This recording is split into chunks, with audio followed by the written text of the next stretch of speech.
Hello everybody, and thank you for tuning in to the Liberty Report. With me today is Daniel McAdams, our co-host. Daniel, good to see you. Good morning, Dr. Paul. How are you? Good morning, doing well. I'd like to visit with you this morning about what's going on in Syria, but we're not hearing a whole lot of what's going on in Syria. We know that there's peace is about to break out in Korea. Let's hope there is going to be an honest peace, and we'll move in that direction. I see Putin is encouraging Trump on this issue that he should follow through, and that's good politics on his part. But we have to keep our fingers crossed. But so far, progress has been made considering where we were a year ago when they were the most evil of all evil empires and they were going to bomb California. So there's progress there. But then also in the news, which occupies most of the news, and that's Russiagate. And I think that's a game they're playing. I think the peace game, unfortunately, I'm worried that's a game they're playing. The bipartisan deep state and the neocons are playing with us, and they have Trump sort of doing their bidding. But even the obsession with Russiagate could be very bipartisan. It could be a distraction. They're not going to be talking about Syria, and they're not talking about the important things. So they are saying that the deep state is saying now that in Syria, of course, there's a lot going on, and they're trying to avoid that, and they would like us to think about, these other things. But what I want to mention, I want to talk about this Amnesty International report that just came out, and it is depressing to me. That's all I can say. There are some stories in the news that has to do with tragedies beyond almost anybody's control, and personal lives are involved, and they get interviewed incessantly on TV. It just totally depresses me because I feel so helpless. Well, I guess we should at times at least admit the truth and feel pretty helpless about contesting, the deep state and the warmongers bipartisan thing. And that's sort of the way I felt today, but it doesn't diminish my desire to still keep trying. Because when you read this report, I mean, it is so sad. The war of annihilation, the devastating toll of civilians in Raqqa, Syria, and the quote, the war of annihilation is a quote from Mattis because, last June, before it was to really get started and really conclude this war, and we were getting U.S. coalition forces, which are not exactly the enemy ISIS, but they pretend to be. We're there to stop ISIS. So he said, nope, it's the beginning of the war of annihilation, and Fast and Furious. It sounds like definitely endorsed by the philosophy that I sense that Donald Trump personally has. So they went from what was it, June to October? And they fought. And we did most of the bombing. We didn't put in troops. We were 100% responsible for all the missiles and most of the air bombs. But Britain and France had to join in to either claim credit or give support, or we told them to do it. So we finally won the war. But who won the war? Did we win the war for ourselves? Are we safer now? I mean, this whole thing is foolish. And when we were talking before, I was trying to sort out just who really won this war. But I'm sure that I won't get a whole lot of encouragement from you saying, well, oh, this is good news, Ron. You're misinterpreting it. We still have a problem. After 7 years, where are we? We're still fighting Obama's war. Remember, 2011, Assad has to go. And so far, they haven't been winning too much. And the big question now is, who's this a victory for? And we're seeing the picture up now of Raqqa. This is after the several-month war of annihilation, and at least Mattis was honest. He delivered what he promised. He completely annihilated the city, completely destroyed, carpet bombed. Some people have talked about Dresden as a kind of model of this. But the Amnesty International report, they spent a lot of time on the ground. They interviewed a lot of people. They looked all around in Raqqa, and they determined that one of the quotes from the report, more artillery shells were launched into Raqqa than anywhere since the end of the Vietnam War. That's pretty serious. They interviewed 4 civilian families who between them lost 90 relatives, including one family lost 39 family members. the Bodron family. I think we have a quote, if we have it, some text up there that talks about some of the aspects. This is from the Amnesty report. There is strong evidence that coalition air and artillery strikes killed and injured thousands of civilians, including in disproportionate or indiscriminate attacks that violated humanitarian law and are potential war crimes. That is some pretty serious conclusions made by Amnesty International. Yeah. And the way I understand it, at least these reports are showing that when ISIS realized they were losing, we allowed them to leave. That's at least what the reports are out there. If they had left and they were our enemies, why did we have to continue the bombing? And this is what the civilians said. ISIS was out and they left, but then the bombing continued. So they were in a dilemma because there were people sort of trapped in there. And ISIS didn't treat them fairly either. ISIS was rather ruthless with the civilians. So when they get ISIS out, instead of being a victory, then the destruction of the city came. So these poor civilians are sitting here. You talk about a tragedy. They think, well, what should we do? Should we run or should we stay? And one article said, if they stayed, they died. If they ran, they died. Yeah. And then 1,000 died. But the real question is, why did they do that? Oh, well, this is collateral damage. But think of our technology. If we have a guy on the 4th floor of some hotel and we know the window, we can target him with a drone. Yeah, yeah. And now they devastate a whole city. Oh, this is collateral damage. We had to destroy the city to save the city. I mean, it reminds me of the type of investigation that My Lai had to have to find out who did what, why. But on these reports, they said, well, the Pentagon complained. They never even came to us and asked us our interpretation of what went on there. Well, who's going to believe the Pentagon? You know, they did nothing, you know, they did no harm. But it looks to me like, well, who could win? Did Assad win this battle? Is this recovered territory for the government of Assad? Is it, do we own it along with the Kurds? That's, you know, a high possibility, but we don't hear much about troops from Russia being involved in this battle. I don't think nobody's accused the Iranians of doing this. It might be all part of a bigger picture, but right now it really looks like this is not the same victory, quote, that occurred in Aleppo. Yeah. Aleppo had a better ending. Yeah, and there's a few things there that really are interesting to talk about. The Kurds, the SDF, the Syrian Democratic Forces, are now in control of Aleppo, and this is the U.S. ally. These are the 70% Kurds. Kurds have never historically had that area, so it's untenable for them to govern this. They can't continue governing it. The other thing you pointed out is really fascinating, because talk about feeding conspiracy theorists about the U.S. being behind ISIS. The BBC broke this story, if you remember, late last year, that according to a secret deal, the U.S. allowed hundreds of ISIS fighters to escape Raqqa. So we blew up the place, we destroyed it completely, and we didn't even get the bad guys. In fact, we opened the door, laid down a carpet, and let them go. Here's what we allowed them to leave with.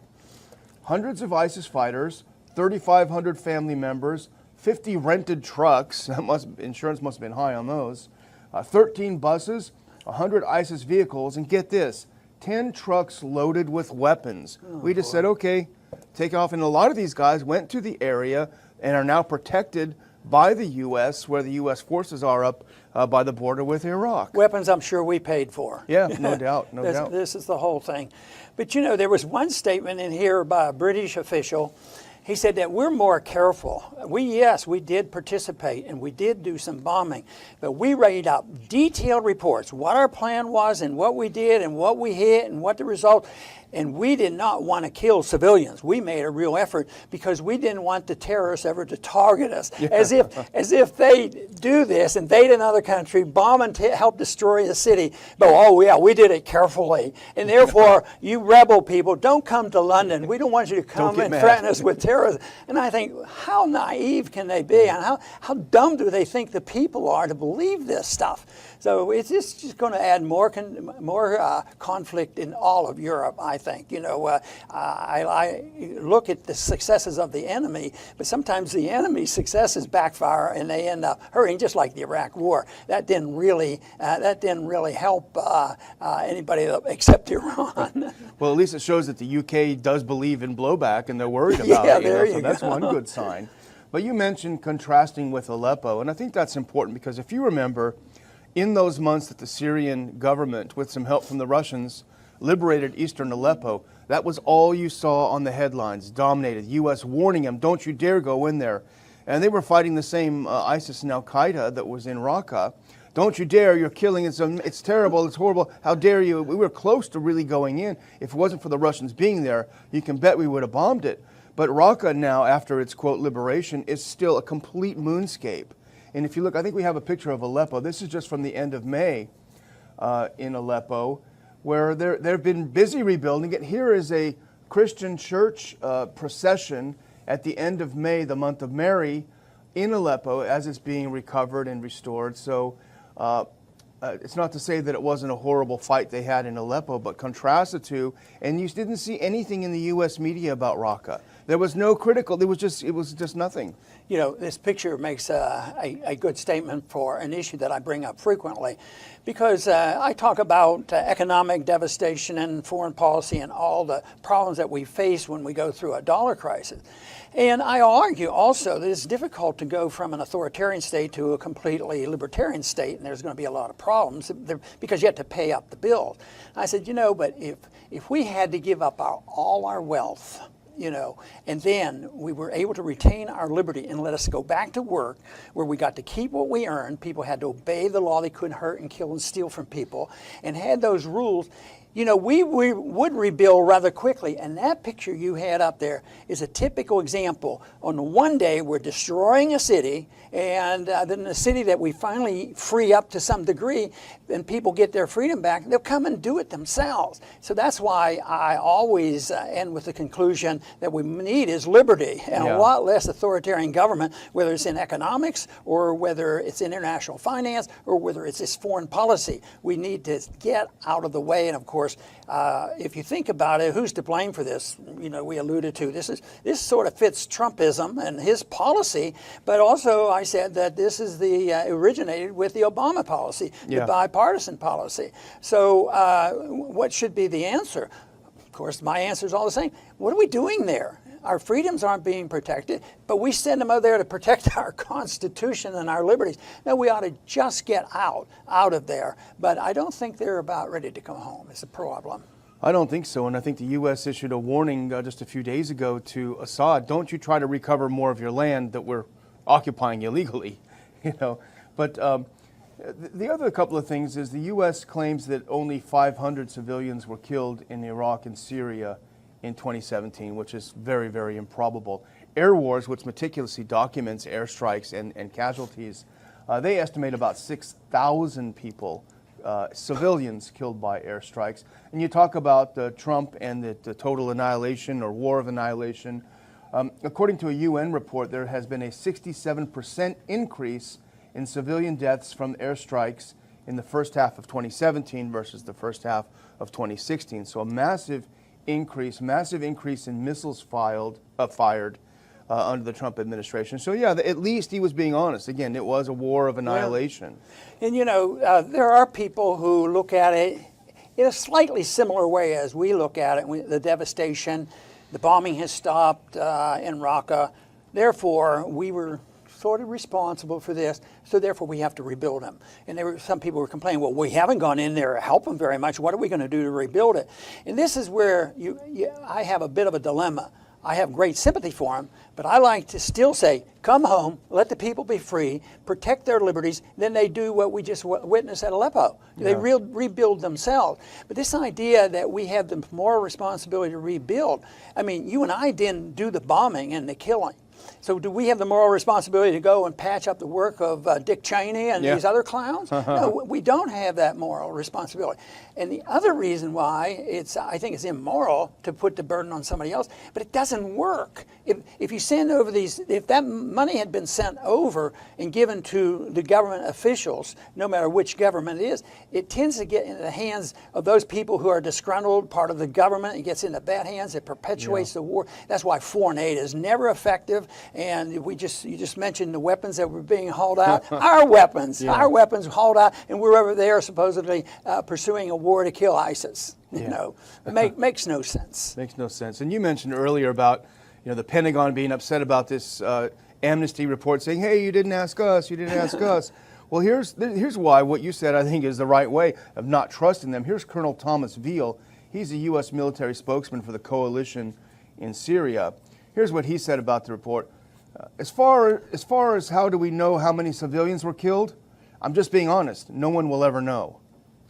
The other thing, now this is hard to believe. This is what he wants us to believe. We adhere to meticulous targeting and strike process that always aims to minimize harm to non-combatants and civilian infrastructure. Well, we saw the pictures. Come on. I mean, that's why nobody believes them. But in many ways, some combatants, I mean, you even take the Taliban issue. Everybody's a militant. You can't sympathize with some of the things the Taliban does, but in many ways, in their mind, they're defenders of the homeland. Yeah. And everybody is a civilian and everybody is a military person, so it doesn't matter. And I don't know how many bodies are there? I think they have an adding machine. They can go around, and sometimes they dig up graves and things. They can find out how many people have been killed. That means the numbers are so high they don't want you to know, but they want to perpetuate this. But, on the overall foreign policy of all this, I think, I mentioned in the opening statement that there's some distraction. They're not going to be talking about this on the evening news, but they'll continue to talk about Russiagate because that affects Hillary and the Republicans, and they're going to be talking about peace breaking out in Korea. But they're not going to be talking about this because I think the big issue is the Shia Crescent.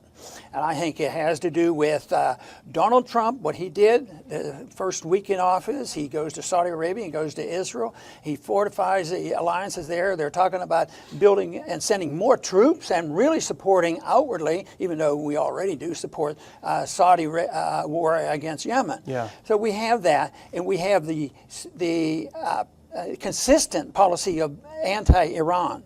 And Iran, of course, benefited by some of our things that have gone on. So we're bashing Iran all the time. We're trying to get them to do something, out of the ordinary by, us getting out of the nuke agreement.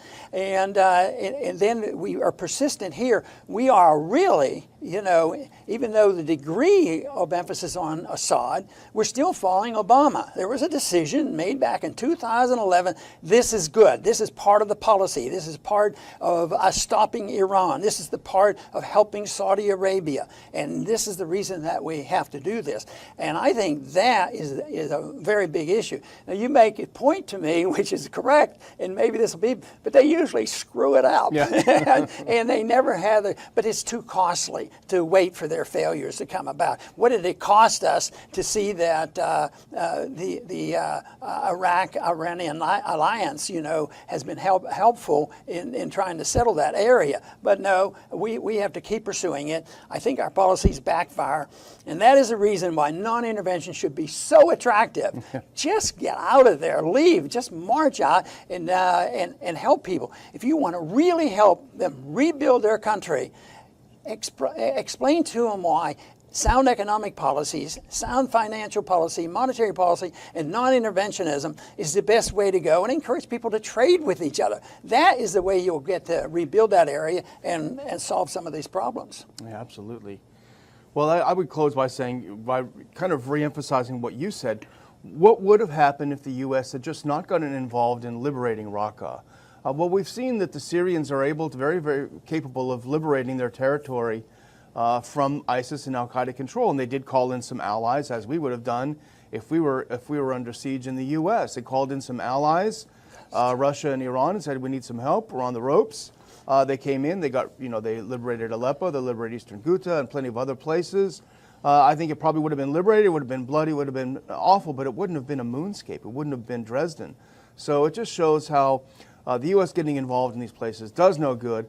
But, we do want to continue exploring these things. And in fact, if I can talk about our upcoming conference again, one of the things we do have planned at the conference, and I'll have some more details later, is we will have a kind of a panel of military officers who are going to talk about our overextension of the idea that our U.S. military should be involved everywhere in the world, what it does to the military, what it does to us morally and financially. These are some of the topics we're going to discuss in our August conference with a great panel. RonPaulInstitute.org/conference to get more detail and get some tickets. Dr. Paul, our first day of ticket sales, I feel encouraged. People are really showing a lot of interest, and there's a lot of buzz about it. So I got to keep my date? You got to be there. All right. Okay, very good. I want to just conclude about mentioning what our title was and questioning about war crimes and who's guilty. We don't happen to endorse the whole idea that you have an international court of justice and war crimes are defined and you go through this process.